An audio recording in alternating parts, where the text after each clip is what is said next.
temperaments are God wired, innate stuff that we have. How did these temperaments come in? Because these temperaments are more like, they are defined by our body fluids. That is strange. I'm sure you're thinking, but we all have different temperaments. Most of us will be either have one temperament that is stronger than the other, because there are about 4 temperaments. And when we talk about temperaments, is that we look at a temperament like the way your fingerprint, it doesn't change. Basically, your temperament will not change, but it will grow. Your temperament can grow. It can be stronger than it was maybe 2 years ago. And that's the main difference. There are about 4 temperaments. There is a sanguine, there is a choleric, there is a phlegmatic, and there's a melancholic. Let me define them. A sanguine, they speak the language of fun and of people. They just love to have fun. They're represented with color yellow. Myself, I'm a sanguine, and a very strong sanguine. And anyway, so when you want to have fun, call me, I'll be there. The second one is a choleric. Choleric, they speak the language of power and control. They're represented with the color red. They are the bosses, those people who will push us to stuff, to do things that you're like, can we rest? No, them, they know we must do things, they must be done. Then we have the phlegmatic. The temperament is a phleg. I'm a phleg. I'm a strong sanguine and a phleg. They love harmony, and they just like order. They like harmony and calmness. They are represented with the color green.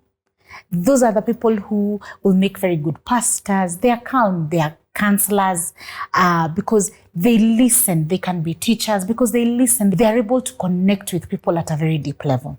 Then we have the melancholic. They are represented with color blue. They love order and perfection.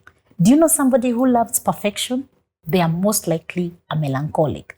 Why? Because they like things done in a specific way, because their mind they see more of the negative than the positive. They are not like the sanguines. The sanguines will not think about order and perfection. Them is, can we have fun? Can people enjoy? Can we go and have a great time? Well, a male will be thinking, what will happen if we go with a faulty car to Naivasha? Who is going to drive? Are they going to drive and drink and drive? That can't happen. There are those people who are very careful about life, and they have a lot of, they love things done in order. Now, the cholerics are very important also, because they bring order. They are the bosses, they are the leaders, they are the politicians, they are the drivers of the society. Without cholerics, we would not have all the things that we have, because they push people. They push people towards doing things right and doing them and completing tasks. The sanguines will want to ensure when they go to a party, yes, they're the life of the party, but they want to see, hey, I'm seeing you, Martin. You're so sad. What's going on? They want to see everybody happy and enjoying themselves. Then they will dominate in a conversation. Well, the phlegmatic, even though they're a people person, they will not dominate in a conversation or in a party, but they will connect with people at an individual level. They actually have more friends, and they want to connect with somebody because they feel it is important to connect to you. I want to know you. I want to know what is happening to you. They will think about other people and want to solve all the problems in this world. So they are people-oriented.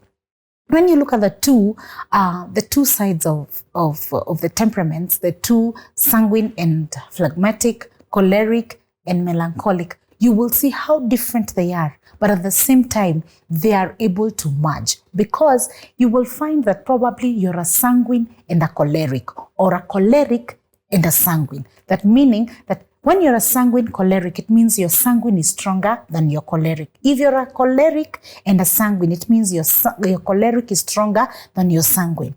Now, somebody who is a choleric and a sanguine, trust me, they can move the hurricane. I mean, they are powerful. That is a powerhouse person. Now, if they meet somebody who is a phlegmatic and a male, that person, the likelihood of those people clashing is very high. Why? Because the choleric person is very powerful. the phlegmatic person is not that powerful. So they will be wondering, there will be a lot of clash. Why? Because the two see the world very differently. And that is why it is important to understand your temperament. Because when you understand your temperament, you're able to understand the people around you. When you see them behave in a certain way, you will not be quick to judge them and see them that they want to be bossy or they are laid back, because a flag is very laid back. They will take time before they make decisions. They will postpone. They will not really want to commit to something. But also, they are very good because they're very personal. And when there's a crisis, they're the best people to make decisions, because they will be able to be calm, because they are able to see the world in a wider way. Then the males, they are able to see the world through the sixth sense. Their sixth sense is extremely powerful. And when their sixth sense is very powerful, it will happen in the future. The only disadvantage is that sometimes they see only the negative. They are not able to see the positive too much. And that means that they will always see, we are going to crash. We are going to do, they see, but they are very good, because when they say something, literally that thing is going to happen. Their sixth sense is very high, and that's why we need them. But also another thing about the males is that because they love perfection and order, they put a very high bar for themselves. If they do that, it means they will also put a very high bar on others. They will expect everybody to do things perfectly. No one is perfect. We are all imperfect. Only Christ is perfect. And therefore, what will happen is that they will criticize themselves so harshly. And what will happen is that they easily get into depression, because they're not able to get to the bar that they have set for themselves, because it is a bit too high. So when you're a male, it is time to think, how am I doing? And so they can easily get to mood swings very, very easily. Same to when you go to the flag, they also have a tendency of wanting to solve everybody's problem. That is also a very huge negative about them. They want to solve everybody's problem, and it is impossible. So they will sometimes, when they are not able to solve, they get frustrated, and they can easily also have a mood swing. They will be like, why is this happening? Now, what happens is that if you're a sanguine and a male, the sanguine is up there in the sky, thinking that everything needs to be fun and energy, too much energy. And then you're a male. There are moments you will find yourself very low and very sad. And then the next moment you're very high and very hyper. And I'm sure some people will be asking, Liz, sometimes you're happy, sometimes you're very sad. It's your temperament that is working on you. That is why it is important to do a test that is on your workbook. And the test is in the link below. And you will see that test. Please do the test. Then you're able to see which is your strong temperament. Is it sanguine? Is it choleric? Is it phlegmatic? Is it melancholic? And then when you see that, then you're able to understand your strengths and your weaknesses. And when you look at your workbook, you will also see a chart there that has the sanguine, the choleric, which shows the weaknesses and the strengths. Then you're able to look at them and see. And the question I would like to find out, have you looked at it? Have you done the test and looked at these strengths and weaknesses and wondered, really, am I like that? And I'm sure you're thinking, I don't think I am bossy, or I'm rude, or I'm very, that is who you are. If you're choleric, let me tell you, you're aggressive, you're domineering. That is the person you are. And it is okay to be that person. What you need to do is to ensure when you're too domineering, you try to bring yourself lower so that you really understand people. Because for you, tasks must be done. It doesn't matter.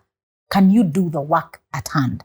If you're a male and you're looking at it and you're thinking, I'm too cautious. Sometimes you can be too cautious such that you don't live life. Come on, live life. Have fun. Sometimes borrow some things from the sanguine so that you're able to be the person who is having fun. Then just realize that you're prone sometimes to depression if you're a male. Then always activate yourself with your other temperament so that you're not going to fall into depression, because it is very easy for you to pull away too much. Then realize, look at your strengths and make them work for you. If you're a flag, sometimes you can be fearful of change. You can procrastinate too much. Please work on it. Have it on moderation. If you're a sanguine, you can be too impulsive. You can be such a noisemaker. You can want to take over in a group. Always realize your strength and your weaknesses. Then you'll be able to control them. So the work that I will give you today is go to your workbook, read about the sanguine, the choleric, the phlegmatic, and the melancholic, and realize where do you fall into. Then there's also a part in the workbook that talks about the temperament combination, and you will see who you are. Like myself, I am a sanguine and a phleg. And if I will read here, it says that the overpowering, outgoing nature of the sanguine is tempered by the gracious phlegmatic. You know, a phlegmatic is gracious and calm. These are extremely happy and carefree individuals who live to help people. They would not purposefully hurt anyone, but they must fight a lack of workplace motivation, because they lack motivation for work, because to them work needs to be fun, and sometimes work can't be fun always. So read and you will see how your combination works for you. And then when you understand your temperament, then you'll be able to communicate better. You will be able to understand yourself in a new way. So what are the needs of these different temperaments? When you go to the sanguine, their need is approval, acceptance, attention, and affection. That is a sanguine. That is what they always need. When we go to a choleric, their need is loyalty. Can you be loyal? Their sense of control. They want to be in control when there is a group. Let them be. They want to be appreciated, but appreciate them for work they have done. Then they want credit for the work they have done. Appreciate, but for the work they have done. Then when we go to the phlegmatics, they need harmony. They want to feel worthy. They want to be appreciated. They want to be respected. They want, if there's anything that a phleg wants, is respect. And they do not like stress at all. Then what does a male need? Male needs safety. Their sensitivity. They want support. And a space and silence. So when you're a male, sometimes you will want to just be in your own space. Not that you do not like people. No, that is what you need. And they want other people to realize that they can be sensitive, because they are sensitive to things around them. So they will need that space. They will need that place where they will be able to be alone, so that they're able to internalize and be themselves. Thank you very much.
Lesson 2, personality.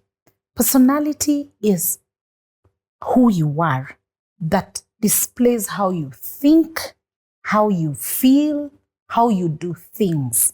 And your personality is really defined by your temperament. And when we look at it, let's see the relationship between personalities and temperaments. We have extroverted personalities and we have introverted personalities. This means that the people who are extroverted are mostly choleric and sanguines. The ones who are introverted are mainly the melancholic and phlegmatics. Now, personality is really defined by your birth order. Were you born? Are you the last born? Are you the middle child? Are you the first born? Your education background, your environment, where you grew up, and your environment is what really defines your personality. And by the way, your personality changes with time. It changes as you keep growing, as you change your environment. Sometimes your personality can change. However, if you're an extroverted person, it's very hard for you to be an introverted. But it also depends with the situation and what is happening around you. Because you could be a very introverted person, but then people are discussing a topic that you're very conversant with, that you're very passionate about. You will speak like an extroverted person, but innate, you're an introverted person. So that is what the difference is in personality. And there are about 16 personality types. They were created by Myers and Kathleen Briggs. And they were done this many years ago. But even today, they are still important and they are still the ones that we mainly use. And these personality tests are mainly done in offices and in corporates. But also you as a person, it is good to do them. Yes, there is a test that you will see. There is a link on your screen that you will click on and you'll be able to do the test so that you're able to understand how are your personalities. But before we even go to do the test, I would like first for you to understand what it means about the personalities. Now, we have about 4 combinations of personalities. We have extroversion and introversion. What does it really mean? Introversion or extroversion means it's how you gain energy. Extroverts gain energy from people and in the environment around them. Whereas an introvert gains energy by being alone, by taking time to be alone, to be in a room somewhere thinking. That is how they gain energy. That is how you know the difference between an extroverted person and an introverted person. There is also another thing called sensing and intuition. How do you collect information? As I had said earlier, personality is how you think, how you do life. So, are you a sensing person or an intuition person? How do you collect information? Sensors gather facts from their immediate environment and they rely on what they see, feel, and hear. Intuitive look at the overall context and think about patterns and their meanings and their connections. They rely mostly on their intuition, on their sixth sense. But a sensing person wants to see facts. They see, they touch, and they feel. Then another group is thinking and feeling. How do you make decisions? Do you make decisions? Are you a thinker? You look things logically. Correct solutions. You are very logical in your thinking. Where else that is a thinker. Where else a feeler will make decisions based on emotions, values, and the needs of others. So you see how different those two people can be. Then the last one, and not the least, is judging and perceiving. How do you organize your environment? So judges prefer structure and like things to be clear and regulated, whereas perceivers like things to be open, go with the flow, because to them things need to flow so that they can feel that is what they want. So you'll find those who are judges will have a list of what to do, a to-do list, and they will love it when they tick one by one that they have completed the task. The perceivers are like, see, we are doing the work. See, it is going on and they love it that way.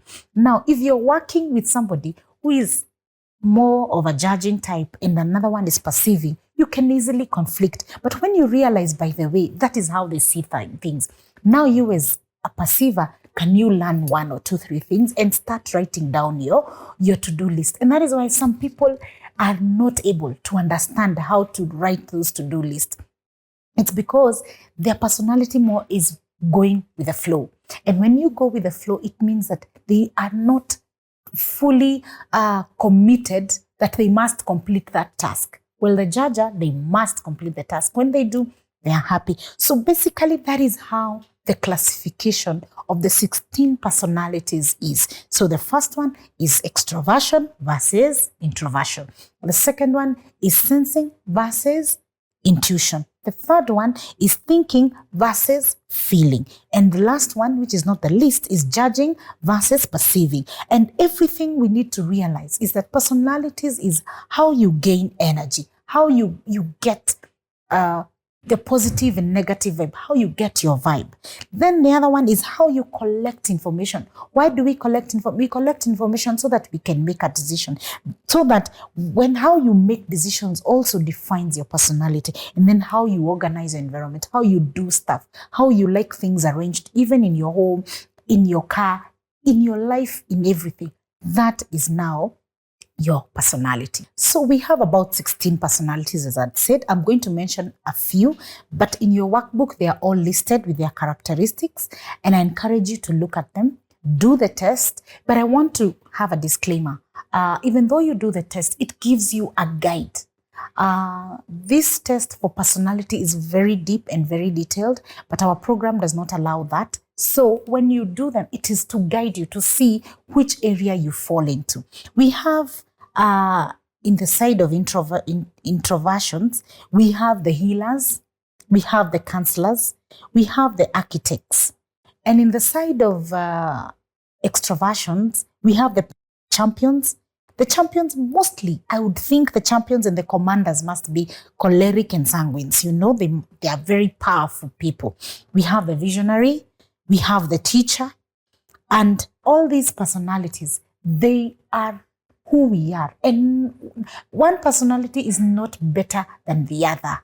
So I want you to realize that whichever personality you are, take it, see the positive in it, see the strengths in it, and make it your best. The reason for understanding your temperaments and your personality is so that you look at the positives, look at the negatives.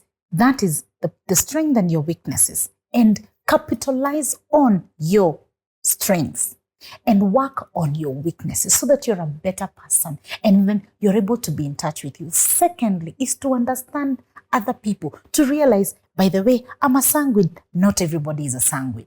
I'm a melancholic, not everybody is a melancholic. And I need to relate with them in a specific way, in a way that they will feel understood, felt, and loved and accepted. Because every one of us, we want to feel loved, accepted, and acknowledged. And then we will have a better world. Thank you very much for joining me. Thank you.